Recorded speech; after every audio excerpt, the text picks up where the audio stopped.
Dear students, you are most welcome in your YouTube channel Darsh English classes. Darsh English classes में आप सभी प्रिय विद्यार्थियों का हार्दिक स्वागत है। As you know today we are going to discuss about syntax. आज हम सिंटैक्स के सेकेंड पार्ट की चर्चा करेंगे। अपने इस पर्टिकुलर टॉपिक के फर्स्ट पार्ट में हमने आपसे 10 इम्पोर्टेंट रूल्स की चर्चा की, जिसमें हमने आपको बताया कि किस प्रकार से सब्जेक्ट वर्ब एग्रीमेंट का इस्तेमाल इंग्लिश लैंग्वेज में की जाती है। अंग्रेजी भाषा में सब्जेक्ट वर्ब एग्रीमेंट का बहुत ही महत्वपूर्ण रोल होता है। आप जब कभी भी कुछ भी राइट डाउन करने का प्रयास करते हैं तो आपसे गलतियां होती हैं, आप मिस्टेक करते हैं। उन गलतियों से, उन मिस्टेक्स से बचने के लिए आपको सिंटैक्स का प्रॉपर नॉलेज होना चाहिए। मेरे प्रिय विद्यार्थियों, ये वीडियो हमारे उन सभी विद्यार्थियों के लिए बहुत ही महत्वपूर्ण है जो किसी भी प्रकार की परीक्षा की तैयारी कर रहे हैं, चाहे आप किसी बोर्ड की तैयारी कर रहे हों या किसी प्रतियोगी परीक्षाओं की तैयारी कर रहे हों। यदि आपने हमारे इस वीडियो के फर्स्ट पार्ट को ना देखा हो तो आप हमारे डिस्क्रिप्शन बॉक्स में हमने आपको लिंक दे रखा है, आप उस लिंक पर जा कर के क्लिक करके आप इस वीडियो के फर्स्ट पार्ट को देख सकते हैं, उसे राइट डाउन कर सकते हैं, उसे समझ सकते हैं। So now let's start the video. इस वीडियो को स्टार्ट करने से पहले आपसे मेरा ये रिक्वेस्ट है कि आप इस चैनल को सब्सक्राइब जरूर कर लें ताकि हमारा आने वाला वीडियो आप तक सबसे पहले पहुंच सके। अब हम इस पर्टिकुलर पार्ट में रूल नंबर 11 से डिस्कस करना स्टार्ट करते हैं। जैसा कि आपको स्क्रीन पे दिख रहा होगा, रूल नंबर 11 में हमने आपको बताया noun plus preposition plus noun, यदि इस तरह का किसी भी सेंटेंस का स्ट्रक्चर आपको मिलता है इन दिस टाइप्स ऑफ सेंटेंसेस, तो इस प्रकार के वाक्यों में the verb agrees with the subject used before the preposition. तो जो सब्जेक्ट का इस्तेमाल प्रेपोजिशन के ठीक पहले होता है उसके अकॉर्डिंग वर्ब का इस्तेमाल किया जाता है। अर्थात noun plus preposition plus noun, इस तरह का स्ट्रक्चर आपको कहीं भी मिले तो आपको प्रीपोजिशन के ठीक पहले वाले नाउन को ध्यान रखना होगा। यदि ये नाउन सिंगुलर है तो सिंगुलर वर्ब का इस्तेमाल होगा, यदि ये नाउन प्लूरल है तो प्लूरल वर्ब का इस्तेमाल होगा।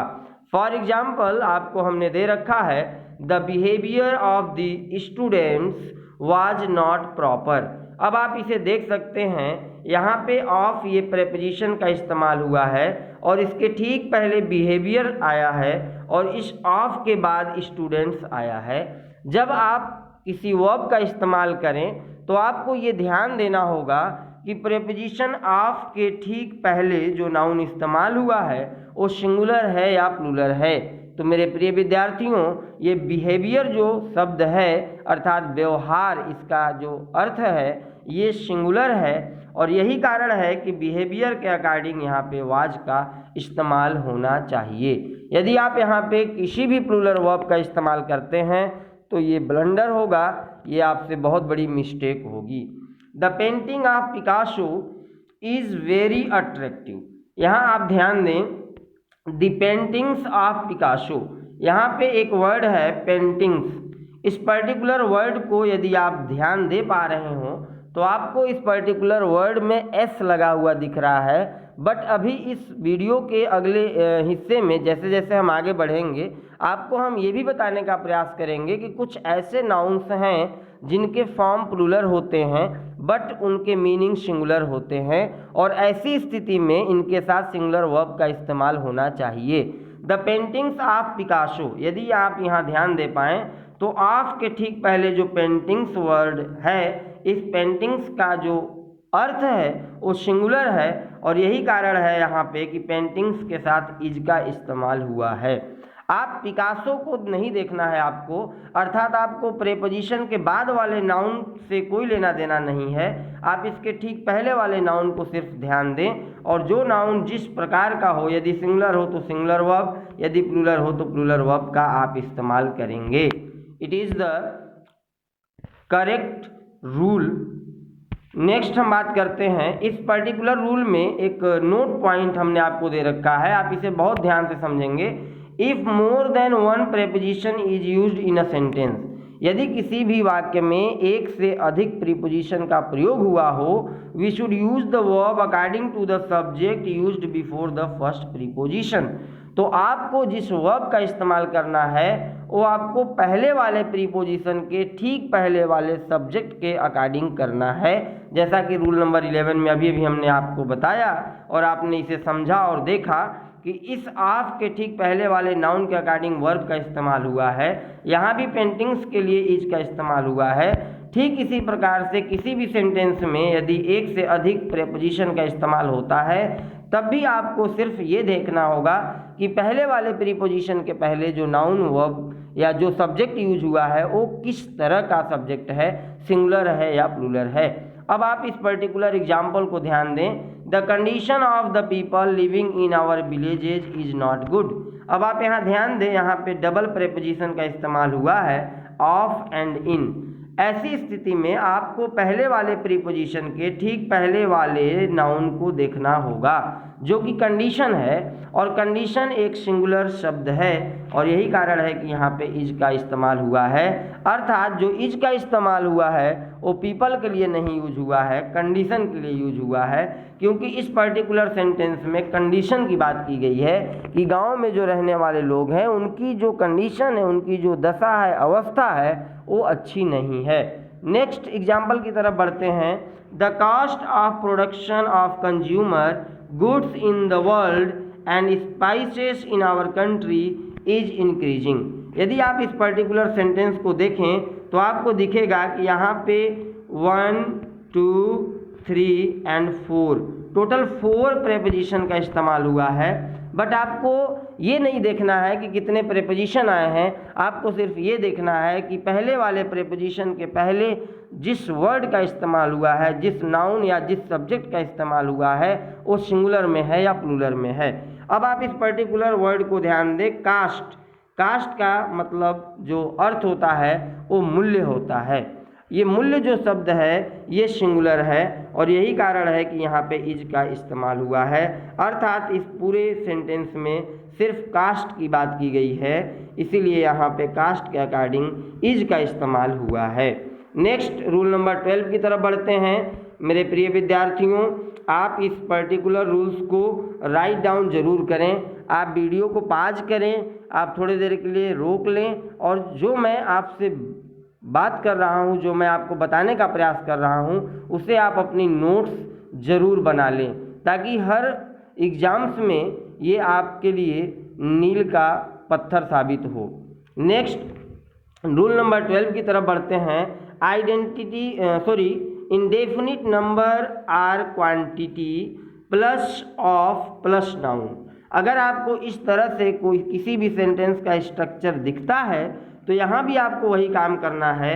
आपको ये देखना है कि जो वर्ब है उसका इस्तेमाल किसके अकॉर्डिंग आपको करना होगा। तो यहाँ ध्यान दें आप, in this types of sentences verb is used according to the subject used after the preposition of. ऐसे स्थिति में जो आपको वर्ब लगाना होगा वो ऑफ के बाद आने वाले नाउन के अकॉर्डिंग लगाना होगा। बट आपके साथ एक कंडीशन ये रखी गई है कि जो ऑफ अर्थात प्रीपोजिशन के पहले जो भी नाउन आएगा उनसे दो में से किसी एक बातों की चर्चा होनी चाहिए। या तो वो कोई इंडेफिनिट नंबर हो अर्थात कोई अनिश्चित संख्या हो या कोई अनिश्चित क्वांटिटी अर्थात मात्रा हो। अगर ऐसे सेंस में किसी भी सेंटेंस में किसी भी सब्जेक्ट का इस्तेमाल हो रहा है तो वहाँ पे जो प्रीपोजिशन लगता है उसके ठीक बाद वाले नाउन अर्थात सब्जेक्ट के अकॉर्डिंग आपको वर्ब का इस्तेमाल करना होगा। For example, a number of students are absent today. इस पर्टिकुलर सेंटेंस को यदि आप ध्यान दें तो आपको दिखेगा यहाँ पे अ नंबर का तात्पर्य है निश्चित संख्या नहीं है, 2 है, 3 है, 4 है, 5 है, ये नहीं क्लियर है। बस ये कह रहा है अ नंबर ऑफ स्टूडेंट्स अर्थात अधिकांश विद्यार्थी जो हैं आर अब्सेंट टुडे, वो आज अब्सेंट हैं, अनुपस्थित हैं। ऐसी कंडीशन में जब ये संख्या अनिश्चित हो गई तो आपको देखना है कि ऑफ के बाद जो नाउन आया वो सिंगुलर है या प्लूरल है। अगर प्लूरल है तो प्लूरल वर्ब का इस्तेमाल होना चाहिए। यहाँ आप ध्यान दें, स्टूडेंट्स के लिए आर का इस्तेमाल हुआ है, न कि अ नंबर के लिए इस्तेमाल हुआ है। रूल नंबर एग्जाम्पल नंबर 2 की तरफ यदि आप ध्यान दें, a lot of books have been brought. इस पर्टिकुलर लाइन में ध्यान दें आप तो आपको दिखेगा अ लॉट ऑफ जो ये है ये भी संख्या को रिप्रेजेंट करता है, और कितनी संख्या है ये क्लियर नहीं है। यही कारण है कि इस पर्टिकुलर सेंटेंस में जो हैव का इस्तेमाल हुआ है वो बुक्स के लिए हुआ है, न कि अ लॉट के लिए यूज हुआ है। नेक्स्ट एग्जाम्पल की तरफ बढ़ते हैं। Plenty of sugar has been wasted. Plenty का तात्पर्य होता है एनफ, सफिशिएंट। यहाँ आप ध्यान दें, प्लेंटी के लिए किसी भी वर्ब का इस्तेमाल नहीं किया गया बल्कि शुगर के लिए इस्तेमाल किया गया है। शुगर चूंकि ये एक क्वांटिटी रिप्रेजेंट करता है, और जब कभी भी कोई भी नाउन क्वांटिटी को रिप्रेजेंट करता हो तो उसके साथ ऑलवेज सिंगुलर वर्ब का इस्तेमाल होना चाहिए। ट्रिक के तौर पे हमने आपको यहाँ दे भी रखा है बोल्ड लेटर में, आप ध्यान दे रहे हो अगर स्क्रीन पे तो आपको दिख रहा होगा, मैंने लिखा है क्वांटिटी प्लस सिंगुलर वर्ब। अर्थात कभी भी किसी भी नाउन के द्वारा क्वांटिटी का रिप्रेजेंटेशन हो, किसी भी नाउन किसी भी सब्जेक्ट के द्वारा मात्रा का अगर संकेत मिलता हो तो ऐसी कंडीशन में आप आंख बंद करके सिर्फ और सिर्फ सिंगुलर वर्ब का ही इस्तेमाल करें। It is the correct rule for your examination. Rule number 13 की तरफ बढ़ते हैं। रूल नंबर 13 जैसा कि आपको स्क्रीन पे दिख रहा होगा, singular collective noun plus of plus plural noun plus singular verb. आप यहाँ ध्यान दें, आपको दिख रहा होगा ऑफ के ठीक पहले किसी भी सिंगुलर कलेक्टिव नाउन का इस्तेमाल यदि हुआ है, अर्थात कोई ऐसी संज्ञा आई है जिससे किसी समूह का ज्ञात हो रहा हो, तो ऑफ के बाद जो नाउन आएगा वो प्लूरल होगा। ये पहली कंडीशन है। और सेकंड कंडीशन है कि उनके साथ हमेशा सिंगुलर वर्ब का इस्तेमाल होगा। अब फॉर एग्जांपल हम कुछ बात करेंगे, उससे पहले इस रूल्स को भी थोड़ा सा पढ़ लेते हैं। In this types of sentences the use of collective nouns before plural nouns denotes the sense of collection and unity. अर्थात किसी भी प्लूरल नाउन के पहले यदि सिंगुलर काउंटेबल नाउन का इस्तेमाल हुआ है तो वो ये रिप्रेजेंट करता है कि उनमें यूनिटी है, उनमें एकता है, और जब उनके अंदर एकता है तो वो एक मानी जाएगी। और यही कारण है कि इनके साथ सिंगुलर वर्ब इस्तेमाल होता है, चाहे सब्जेक्ट प्लूरल ही क्यों ना हो। फॉर एग्जाम्पल आपको मैं कुछ सेंटेंस दिखाने का प्रयास करता हूँ। A chain of pearls have been prepared for Sheela. यदि आप यहाँ ध्यान दें तो ये अ चेन, ये जो शब्द है ये एक कलेक्शन को रिप्रेजेंट करता है, ये एक समूह को रिप्रेजेंट करता है। तो ये कह रहा है अ चेन ऑफ पर्ल्स, यानी मोतियों की एक माला, एक जंजीर, has been prepared for Sheela, Sheela के लिए तैयार की गई है। यहाँ आप ध्यान दें, ये जो हैज का इस्तेमाल हुआ है, ये हैज सिर्फ और सिर्फ चेन के लिए आई है, न कि पर्ल्स के लिए आई है। नेक्स्ट एग्जाम्पल की तरफ बढ़ते हैं। अ herd of cattle is grazing in the field. इस पर्टिकुलर सेंटेंस को यदि आप देखें तो इस पर्टिकुलर सेंटेंस में ये जो हर्ड वर्ड है ये झुंड को रिप्रेजेंट करता है। तो कह रहा है पशुओं का झुंड फील्ड में ग्रेजिंग कर रहा है, अर्थात चर रहा है। तो इस पर्टिकुलर सेंटेंस के लिए जो इज का इस्तेमाल हुआ है वो कैटल के लिए नहीं यूज हुआ है बल्कि हर्ड के लिए यूज हुआ है। मेरे प्रिय विद्यार्थियों, आप रूल्स को बहुत ही बारीक से समझने का प्रयास करें, क्योंकि प्रत्येक रूल के बाद आने वाला जो रूल आपको दिखेगा उस रूल में पहले वाले रूल का खंडन होगा, उनका ठीक विपरीत उनमें सेंस होगा।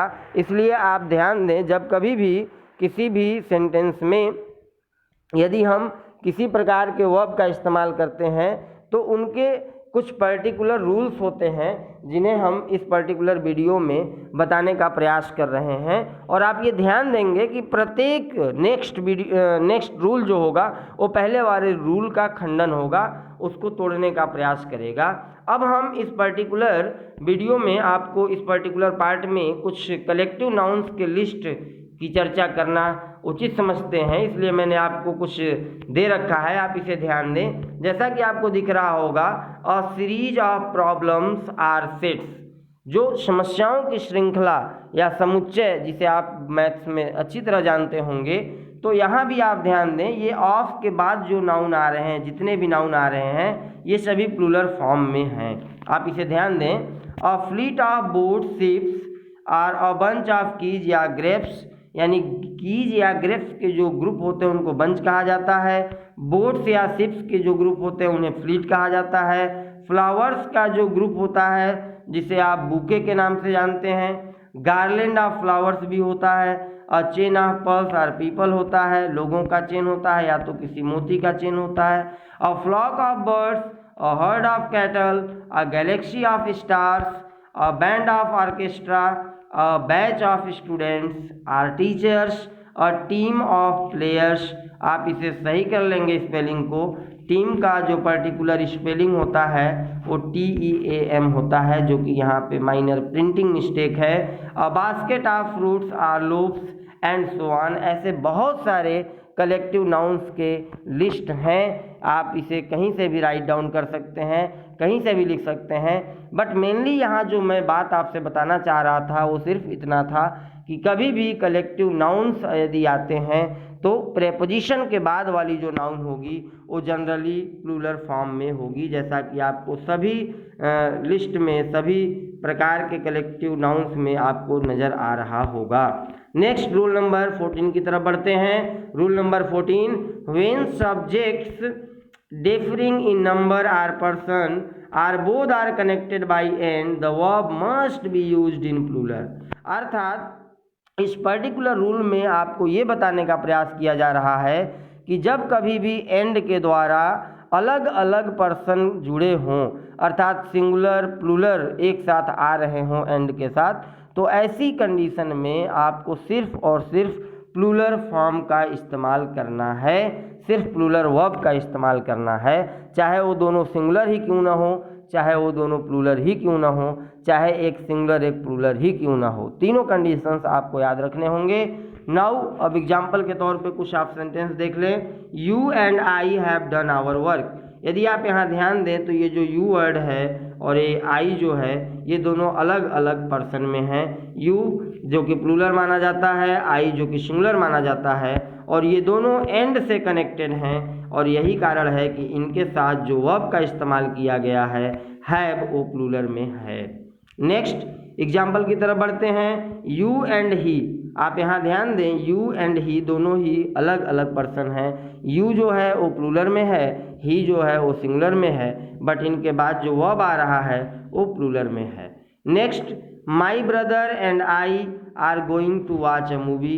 इस पर्टिकुलर लाइन में यदि आप ध्यान दें तो माई ब्रदर ये भी सिंगुलर है, आई ये भी सिंगुलर है, बट जो वर्ब का इस्तेमाल हुआ है वो प्लूरल में हुआ है। अर्थात ये रूल सिर्फ आपसे ये बताने का प्रयास करता है कि एंड के द्वारा यदि जब कभी भी अलग अलग डिफरेंट टाइप्स के सब्जेक्ट्स कनेक्टेड हों तो ऐसी कंडीशन में वर्ब ऑलवेज प्लूरल में यूज होते हैं। नेक्स्ट रूल की तरफ बढ़ते हैं। रूल नंबर 15, जैसा कि आपको दिख रहा होगा, collective nouns like jury, government, public, committee, family, crowd, board, etc. and etc. take a singular verb when the collection is thought as a whole. When they are considered an individual, we should use plural verb with them. In particular, इस particular rule number 15 में आपको ये बताने का प्रयास किया जा रहा है, कलेक्टिव नाउन्स, कुछ ऐसे भी कलेक्टिव नाउन्स हैं जैसे कि jury, government, public, committee, family, crowd, board and etcetera, और भी बहुत सारे हैं। इनके साथ दोनों प्रकार के वर्ब इस्तेमाल होते हैं, सिंगुलर भी इस्तेमाल होते हैं एंड प्लूरल भी इस्तेमाल होते हैं। बट आपको देखना ये होगा कि उस पर्टिकुलर सेंटेंस का सेंस क्या है, उसका अर्थ क्या है। यदि उस पर्टिकुलर सेंटेंस का मीनिंग किसी भी हाल में अगर होल है, अर्थात संपूर्ण की बात की जा रही है, तो आप सिंगुलर वर्ब का इस्तेमाल करेंगे, और यदि ये इंडिविजुअल इस्तेमाल हो रहे हैं, यदि इनमें अलग अलग की भावना का बोध हो रहा है, तो उस स्थिति में आपको प्लूरल वर्ब का इस्तेमाल करना होगा। फॉर एग्जाम्पल कुछ लाइन्स की हम बात करते हैं। The jury was unanimous in its decision, अर्थात जो जूरी थे यानी न्यायाधीशों का जो समूह था वो एकमत थे अपने डिसीजन पर, अपने निर्णय पर। यहाँ आप इस पर्टिकुलर सेंटेंस की अगर मीनिंग समझ पा रहे हैं तो यहाँ पे ये कही जा रही है कि जो न्यायाधीश थे वो किसी निर्णय पर एकमत थे, अर्थात सबका एक ही मानना था। तो ऐसी कंडीशन में ये जो जूरी है उसे होल के रूप में, उसे एक के रूप में रिप्रेजेंट किया गया है और यही कारण है कि इसके साथ सिंगुलर वर्ब का इस्तेमाल हुआ है। नेक्स्ट एग्जाम्पल की तरफ बढ़ते हैं। The committee has issued it's final report. यहाँ पे ये बताई गई है कि कमिटी ने अर्थात समिति ने अपनी फाइनल रिपोर्ट इशू की है, जारी की है। इस कंडीशन में आप ध्यान दें, कोई भी रिपोर्ट अगर पब्लिश होती है, इशू होती है, तो उस कंडीशन में उस कमिटी के जितने भी मेंबर होंगे वो सबके एक होने के बाद ही रिपोर्ट आती है और यही कारण है कि यहाँ पे कमिटी को सिंगुलर मान करके सिंगुलर वर्ब का इस्तेमाल हुआ है। अब आप एग्जाम्पल नंबर 2 और 4 को ध्यान दें। The jury were divided in their opinion. कोई भी निर्णय या मान लीजिए कोई डिसीजन लिया गया था, बट उसमें जितने भी जूरी थे, जितने भी न्यायाधीश थे, वो अपने अपने ओपिनियन में बटे हुए थे, अर्थात सबका मानना एक जैसा नहीं था, सबका अपना अपना मत था, अपना अपना विचार था। तो ऐसे कंडीशन में जब इंडिविजुअल हो गए न्यायाधीश तो ये अलग अलग हो गए, जो कि प्लूरल का सेंस लेकर के आ रहा है और यही कारण है कि इनके साथ ये जो वर्ब इस्तेमाल हुआ है वर, ये भी प्लूरल में है। एग्जाम्पल नंबर 4 को यदि आप देखें तो यहाँ पे कहा गया the committee don't agree on this program. कोई प्रोग्राम होनी थी और जिस कमेटी की बात की जा रही है उस कमेटी के सारे मेंबर जो थे वो सहमत नहीं थे। किसी का मानना था कि प्रोग्राम होना चाहिए, किसी का मानना था कि प्रोग्राम नहीं होना चाहिए। ऐसा जब कभी भी सेंस किसी भी सेंटेंस में हो तो ऐसी कंडीशन में आपको हमेशा प्लूरल वर्ब का इस्तेमाल करना होगा। आप यहाँ ध्यान दें, ये जो डू है ये प्लूरल वर्ब है। रूल नंबर 16 की तरफ बढ़ते हैं। रूल नंबर 16 में आपको ये बताया गया the following nouns are considered inseparables because they exist in a pair. If they are used as the subject of a sentence, they take plural verb. अर्थात जो नीचे कुछ नाउन्स हमने आपको दे रखा है, इन नाउन्स को इनसेपरेबल माना जाता है और टूट माना जाता है क्योंकि इनका अस्तित्व हमेशा पेयर में होता है, जोड़े में होता है। ऐसी कंडीशन में इन शब्दों के साथ हमेशा प्लूरल वर्ब का इस्तेमाल होना चाहिए। अब आप एग्जाम्पल के लिए कुछ वर्ड्स को ले लें, जैसा कि पहला वर्ड आपको दिख रहा होगा spectacles, glasses, scissors, shears, pants, trousers, tongs, shoes, binoculars, compasses and so on. और भी बहुत सारे वर्ड हैं, यदि आप ढूंढेंगे तो आपको बहुत सारे वर्ड ऐसे मिल जाएंगे जिनका अस्तित्व हमेशा पेयर में होता है, जोड़े में होता है और इस कंडीशन में इनके साथ हमेशा प्लूरल वर्ब का इस्तेमाल होना चाहिए। फॉर एग्जांपल आपको मैं कुछ सेंटेंस की बात करता हूं जहां आप देखेंगे first sentence is my spectacles are very costly.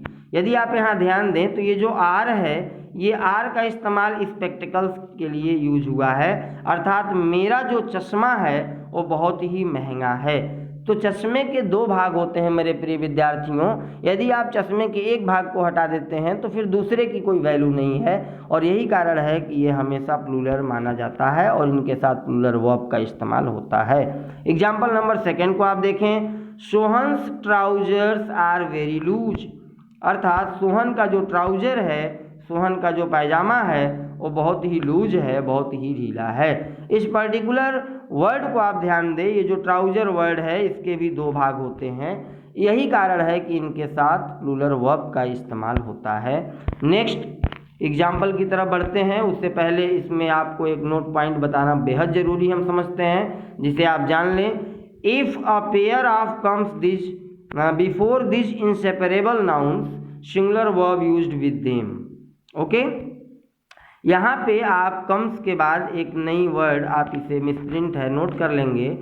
If a pair of comes before this inseparables nouns singular verb is used with them.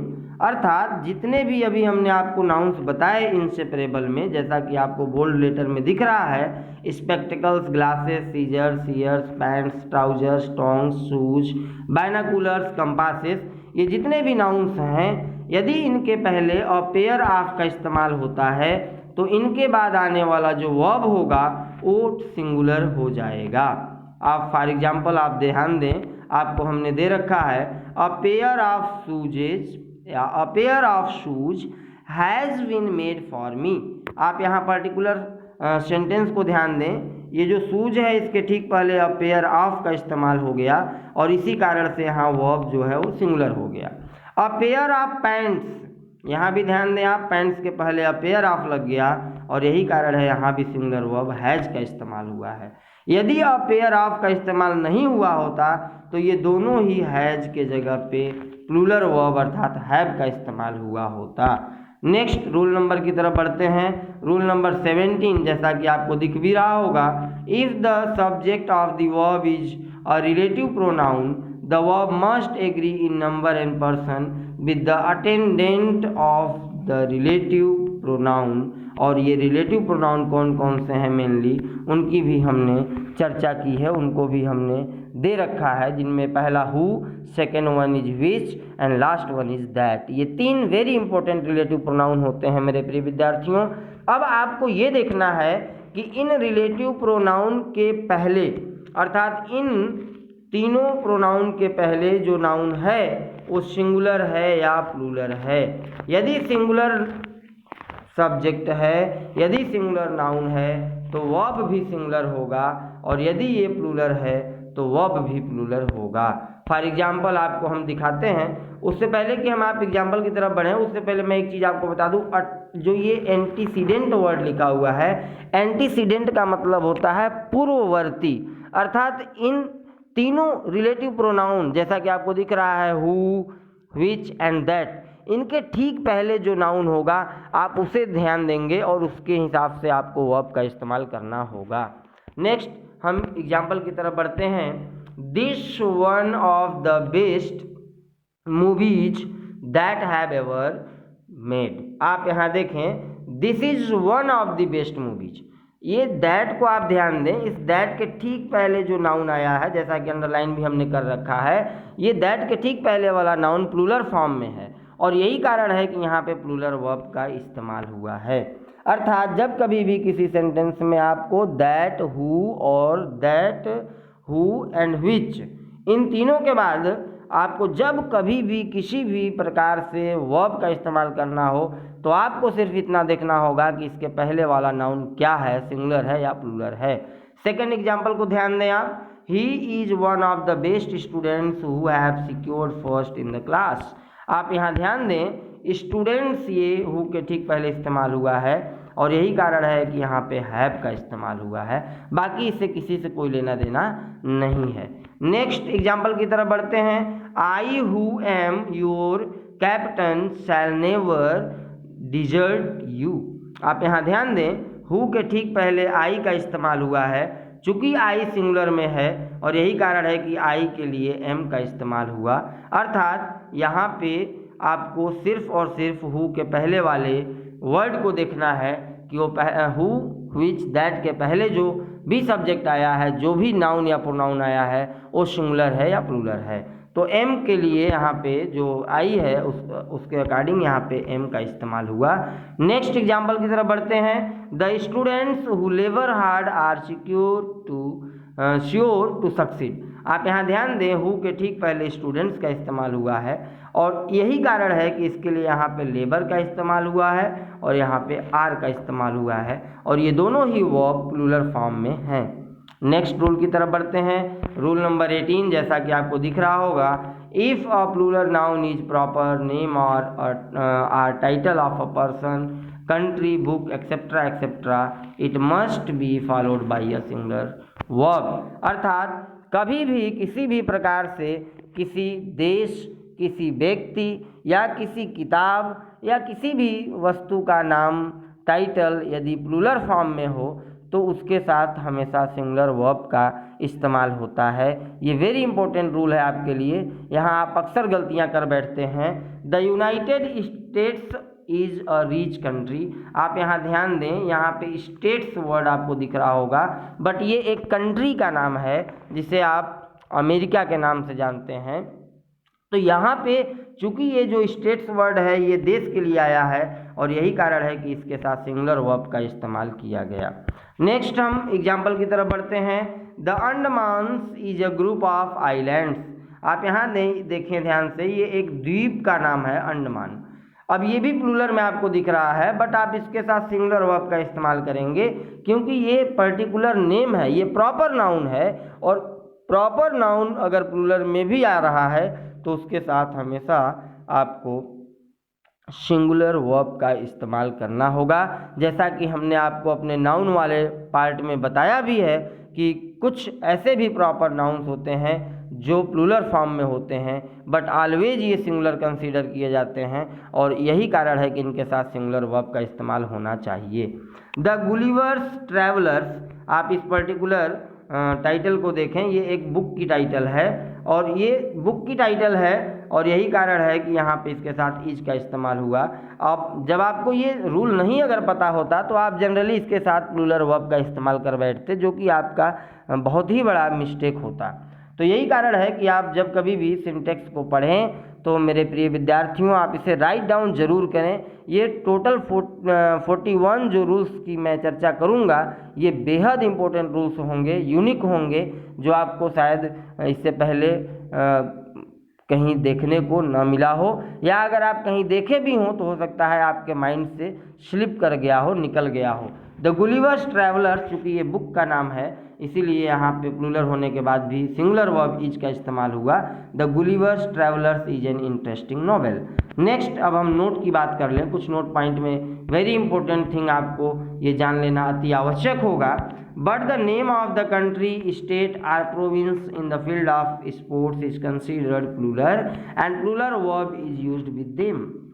मेरे प्रिय विद्यार्थियों, अगर कभी भी किसी भी स्पोर्ट्स के क्षेत्र में, किसी भी खेल के क्षेत्र में किसी देश या किसी राज्य या किसी प्रांत का नाम लिया गया हो तो उसे प्लूरल माना जाता है और उसके साथ प्लूरल वर्ब का इस्तेमाल होता है। जैसा कि हमने अभी भी आपको बताया था कि मैं जितने भी रूल्स की चर्चा करूंगा नेक्स्ट रूल में उस रूल का खंडन होगा। और अभी भी मैंने आपको ऊपर बताया रूल नंबर 18 में आपने देखा कि हमने आपको ये कहा कि जब कभी भी किसी भी प्रकार का प्रॉपर नाउन प्लूरल फॉर्म में हो तो उनके साथ सिंगुलर वर्ब का इस्तेमाल होगा। बट ये जो रूल है उसका ठीक खंडन है, उसका अपवाद है कि यदि किसी भी देश का नाम, किसी राज्य, किसी प्रांत का नाम किसी खेल के क्षेत्र में लिया जा रहा हो तो उस स्थिति में उसे प्लूरल मानते हुए प्लूरल वर्ब का इस्तेमाल होता है। फॉर एग्जाम्पल आप ध्यान दें, India have own the match against Pakistan. अब आप यहाँ ध्यान दें, चूँकि ये इंडिया एक प्रॉपर नाउन है लेकिन यहाँ पे हैव का इस्तेमाल हो रहा है जो कि इसके साथ हैज का इस्तेमाल होना चाहिए। लेकिन कारण ये है, सिर्फ यही वजह है कि इसको, चूँकि ये किसी स्पोर्ट्स की बात की जा रही है, अर्थात ये जो भारत है उसको मैच से रिलेटेड कर दिया गया है, स्पोर्ट्स के क्षेत्र में इंडिया का नाम लिया गया है, इसीलिए यहाँ पे वर्ब जो है वो प्लूरल फॉर्म में इस्तेमाल हुआ। Australia have lost the match against India, अर्थात ये जो ऑस्ट्रेलिया है ये भी सिंगुलर है क्योंकि ये देश का नाम है, बट ये खेल के क्षेत्र में इसका यूज हो रहा है, इसीलिए यहाँ पे प्लूरल वर्ब यानी हैव का इस्तेमाल हुआ है। अर्थात इस रूल में हमने आपको ये बताने का प्रयास किया कि यदि कभी भी किसी भी समय किसी देश, किसी राज्य, किसी प्रांत का नाम स्पोर्ट के क्षेत्र में लिया जा रहा हो, खेल के क्षेत्र में लिया जा रहा हो, तो उसे प्लूरल मानते हुए प्लूरल वर्ब का इस्तेमाल करना ही उचित होता है। रूल नंबर 19 की तरफ बढ़ते हैं। Rule number 19, if a sentence has hyphenated expression which is singular noun plus preposition plus same noun, it always takes singular verb. मेरे प्रिय विद्यार्थियों, एक नई चीज़ आपको यहाँ दिख रही होगी, हाइफनेटेड एक्सप्रेशन। हाइफनेटेड एक्सप्रेशन का मतलब होता है नाउन के बाद किसी प्रेपोजिशन का प्रयोग और उस प्रेपोजिशन के बाद सेम उसी नाउन का यदि इस्तेमाल हुआ है तो उस स्थिति में उसे हाइफनेटेड एक्सप्रेशन के रूप में जाना जाता है। और ऐसी कंडीशन में इनके साथ हमेशा सिंगुलर वर्ब का इस्तेमाल होना चाहिए। फॉर एग्जाम्पल आपको हम अब ले चलते हैं एग्जाम्पल की तरफ। पेज आफ्टर पेज, यहाँ आप ध्यान दें, ये पेज आफ्टर पेज, इस पर्टिकुलर लाइन में पेज ये नाउन है, इसके ठीक बाद प्रेपोजिशन आफ्टर लगा और उसके बाद जस्ट उसके ठीक बाद उसी नाउन का रेपिटेशन हो गया, अर्थात पेज आफ्टर पेज, ये दोनों सेम पेज पेज 2 बार आ गए हैं और आफ्टर उसके ठीक मध्य में है। ऐसी कंडीशन में आपको आंख बंद करना है और सिंगुलर वर्ब का इस्तेमाल कर देना है, अर्थात page after page has been written by him, it is a correct sentence. Next बात करते हैं 1 आवर आफ्टर अनदर। यहाँ इस पर्टिकुलर प्रेपोजिशन आफ्टर के पहले और बाद ये जो दोनों नाउन हैं ये दोनों एक ही चीज़ के लिए आए हैं, समय के लिए आए हैं, घंटे के लिए आए हैं, अर्थात 1 घंटे के बाद दूसरा घंटा, ये जो सेंस दे रहा है यहाँ पे भी हैज का इस्तेमाल हुआ है, ये भी एक हाइफनेटेड एक्सप्रेशन है। बुक आफ्टर बुक, यहाँ आप ध्यान दें, बुक के बाद आफ्टर और आफ्टर के बाद फिर से बुक आया है, अर्थात यहाँ पे सेम नाउन की रिपीटेशन है और बीच में मध्य में एक प्रेपोजिशन का इस्तेमाल हुआ है। इस कंडीशन में हम इसके साथ सिंगुलर वर्ब अर्थात हैज का इस्तेमाल करते हैं या आपको करना चाहिए। रूल नंबर 20 की तरफ बढ़ते हैं। If noun equivalent which is gerund infinitive phrase clause is the subject of a sentence, it is always followed bye singular verb. यहाँ आप ध्यान दें, आपको यहाँ पे कुछ नई चीज़ें देखने को मिल रही हैं, जैसा कि आप देख भी पा रहे हैं, gerund, infinitive, phrase and clause. In particular topics की चर्चा हम इंडिविजुअल करेंगे, किसी दूसरे वीडियो में इनको 1 बाय 1 करके अध्ययन करने का प्रयास करेंगे ताकि आपको स्पष्ट हो जाए what is gerund, what is infinitive, what is phrase and what is clause and how many kinds of it, और इसके कितने प्रकार हैं और किस प्रकार से इनके इस्तेमाल किए जाते हैं। फॉर एग्जाम्पल आपको हमने दिया है, आपको दिख भी रहा होगा, smoking is injurious to health. आप यहाँ ध्यान दें, ये जो स्मोकिंग वर्ड है ये जिरंड है क्योंकि यहाँ पे वर्ब फर्स्ट के साथ आईएनजी का इस्तेमाल हुआ है। मेरे प्रिय विद्यार्थियों, जब कभी भी वर्ब फर्स्ट के साथ आईएनजी लगा होता है तो उसे जिरंडियल फॉर्म कहा जाता है, वो जिरंड होता है और ये जिरंड है स्मोकिंग, यही कारण है कि इसके साथ सिंगुलर वर्ब का इस्तेमाल हुआ है। जैसा कि अभी भी हमने आपको बताया, यदि किसी सेंटेंस का सब्जेक्ट जिरंड होगा, इन्फिनेटिव होगा, कोई फ्रेज होगा या क्लाज होगा, तो ऐसी स्थिति में सिर्फ और सिर्फ सिंगुलर वर्ब का ही इस्तेमाल होगा। मेरे प्रिय विद्यार्थियों, यदि आपको ये वीडियो पसंद आ रही है तो आप इसे सब्सक्राइब जरूर करें, लाइक करें, शेयर भी करें, ताकि हमारा ये वीडियो उन सभी भाइयों तक, उन सभी बहनों तक पहुंच सके जिनके लिए ये आवश्यक है। नेक्स्ट एग्जाम्पल की तरफ बढ़ते हैं। To walk is a good exercise. आप यहाँ ध्यान दें, यहाँ पे टू वॉक ये वर्ब के फर्स्ट फॉर्म के ठीक पहले टू का इस्तेमाल है। इट इज़ कॉल्ड इन्फिनेटिव और ये इन्फिनेटिव के रूप में जाना जाता है। कभी भी यदि टू के बाद V1 का इस्तेमाल हुआ है तो उसे इन्फिनेटिव माना जाता है, अर्थात to walk is a good exercise. यहाँ पे टू वॉक इन्फिनेटिव है तो सीधा सीधा आप समझिए कि इनके साथ सिंगुलर वर्ब का ही इस्तेमाल होगा। यहाँ पे इज का इस्तेमाल इसलिए हुआ है क्योंकि इज सिंगुलर है। Next, early to bed and early to rise. इस पर्टिकुलर यदि आप सेंटेंस को देख पा रहे हैं तो अर्ली टू बेड ये एक फ्रेज है, अर्ली टू राइज ये भी एक फ्रेज है और दोनों को आप एक साथ मिला लीजिए, ये एक क्लाज बन गया। इसीलिए यहाँ पे सिंगुलर वर्ब का इस्तेमाल हुआ है जो कि इज है। नेक्स्ट, रूल नंबर 21 की तरफ बढ़ते हैं। Rule number 21, if the plus adjective. या ध्यान देंगे आप, ये स्ट्रक्चर वेरी इंपॉर्टेंट होता है। आप जब कभी भी बोल्ड में किसी भी रूल में कुछ देखें तो आप उसे जरूर नोटिस करें।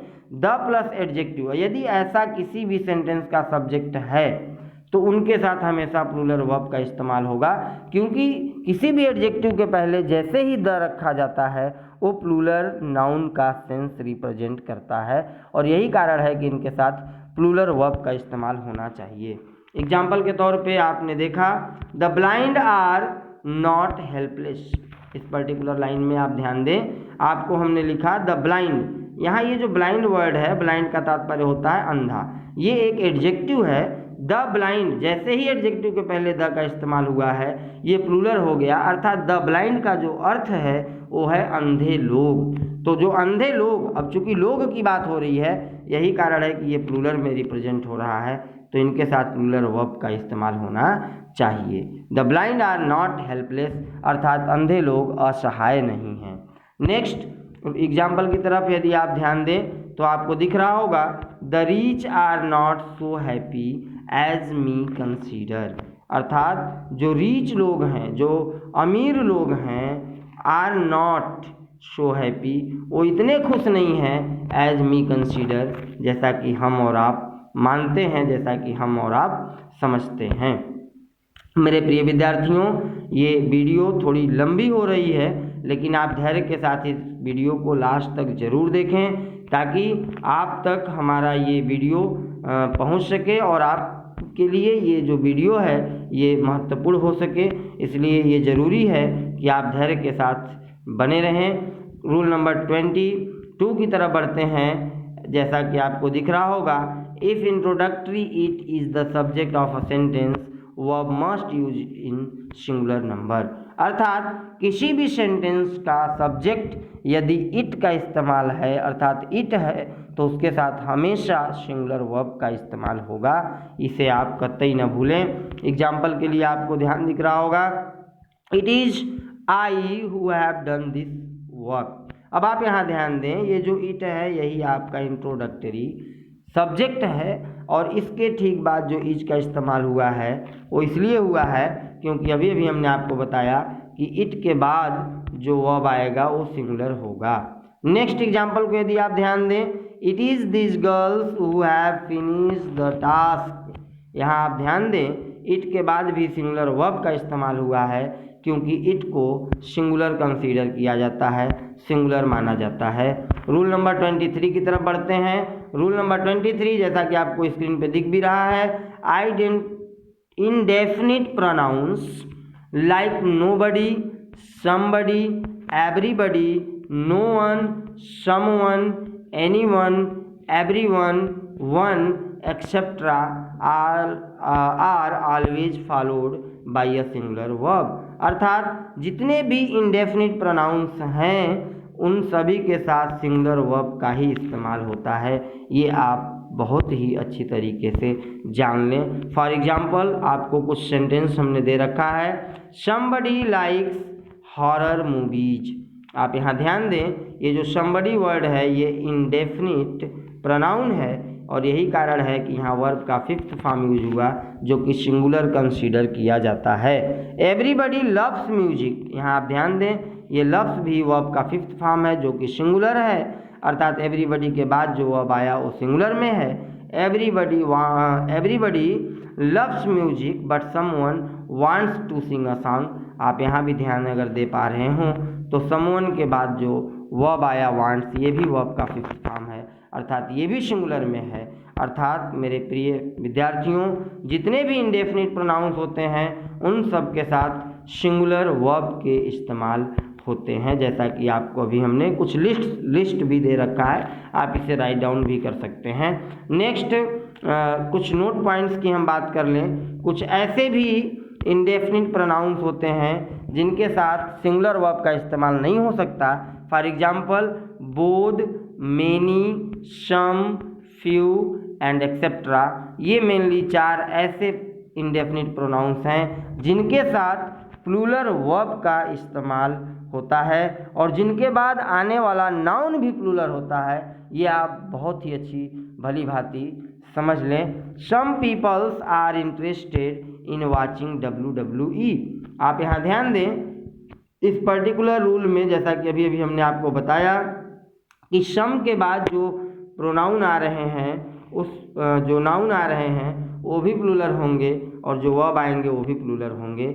यहाँ पे सम पीपल्स जो वर्ड आए हैं, ये सम पीपल्स का मतलब हमारा पीपल्स से तात्पर्य लोगों से नहीं है, पीपल्स का जो तात्पर्य है वो राष्ट्र से है, अर्थात कुछ राष्ट्र, कुछ देश WWE देखने में इंटरेस्टेड हैं, यानी रुचि लेते हैं, ऐसा इस पर्टिकुलर सेंटेंस का मीनिंग है। आप एक इम्पोर्टेंट बात जो आपको मैं बता दूं, आप इसे ध्यान दें, कभी भी पीपल ये जो वर्ड है ये अपने आप में प्लूरल है, आप इसके साथ कभी भी एस नहीं रख सकते। यदि आप एस का इस्तेमाल करते हैं तो इसकी मीनिंग चेंज होगी, अर्थात इसका तात्पर्य किसी कंट्री से होगा, किसी नेशन से होगा। नेक्स्ट एग्जाम्पल की तरफ बढ़ते हैं। Both the sisters are very naughty. यहाँ आप ध्यान दें, बोथ के बाद आने वाला नाउन भी प्लूरल है और उस नाउन के बाद जो वर्ब है वो भी प्लूरल है, अर्थात ये चार ऐसे इंडेफिनिट प्रोनाउंस हैं जिनके बाद plural noun and plural verb दोनों ही प्लूरल में आते हैं। नेक्स्ट बात करते हैं रूल नंबर 24 जैसा कि आपको स्क्रीन पे दिख रहा होगा। If opposition words of explanation is used in a sentence, verb must be used according to the subject and not to the opposition. Opposition का मतलब मेरे प्रिय विद्यार्थियों ऐसे शब्दों से होता है या ऐसे शब्दों के समूह से होता है जो सब्जेक्ट के अर्थ को क्लियर करने के लिए, स्पष्ट करने के लिए प्रयोग किए जाते हैं। फॉर एग्जाम्पल आपको मैं कुछ एग्जाम्पल के तौर पे आपको हम कुछ सेंटेंस दिखाते हैं, आपको जैसा कि स्क्रीन पे दिख रहा होगा, जैसा कि आपको मैंने लिख रखा है, you the son of a rich person are very lucky. अब आप यहाँ ध्यान दें, दो बातें आपको बहुत ही ध्यान से समझनी होंगी। पहली बात तो ये कि अपोजिशन का प्रयोग किसी भी सेंटेंस में यदि हुआ है तो उसके पहले भी कामा होगा और उसके बाद भी कामा होगा। ये वेरी इंपॉर्टेंट है और ऐसा कभी नहीं हो सकता कि कोई अपोजिशन का प्रयोग हुआ हो और उसके पहले और उसके बाद कामा का प्रयोग न हुआ हो।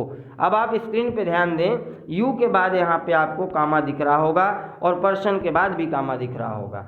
इस कंडीशन में आपको इस पर्टिकुलर अपोजिशन वाले वर्ड को नहीं देखने हैं, अर्थात उस चीज़ को आपको नहीं देखना है जो सब्जेक्ट के मीनिंग को क्लियर करने के लिए यूज किया गया है।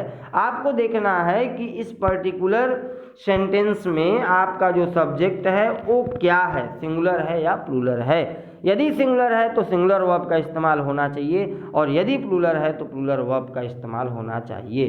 नेक्स्ट हम एग्जाम्पल को यदि ध्यान दें तो आपको दिख रहा होगा, Shikha my classmate is an intelligent girl. यहाँ भी आप ध्यान दें, ये जो सीखा है वो कौन है, इसको क्लियर किया गया, अर्थात जो सीखा है वो मेरी क्लासमेट है, मेरी सहपाठी है। इस कंडीशन में यहाँ पे माई क्लासमेट से हमें कोई लेना देना नहीं है, हमें सिर्फ देखना है कि हमारा सब्जेक्ट क्या है, जो कि हमारा सब्जेक्ट सिंगुलर है, तो इसीलिए यहाँ पे इज सिंगुलर का इस्तेमाल हुआ है।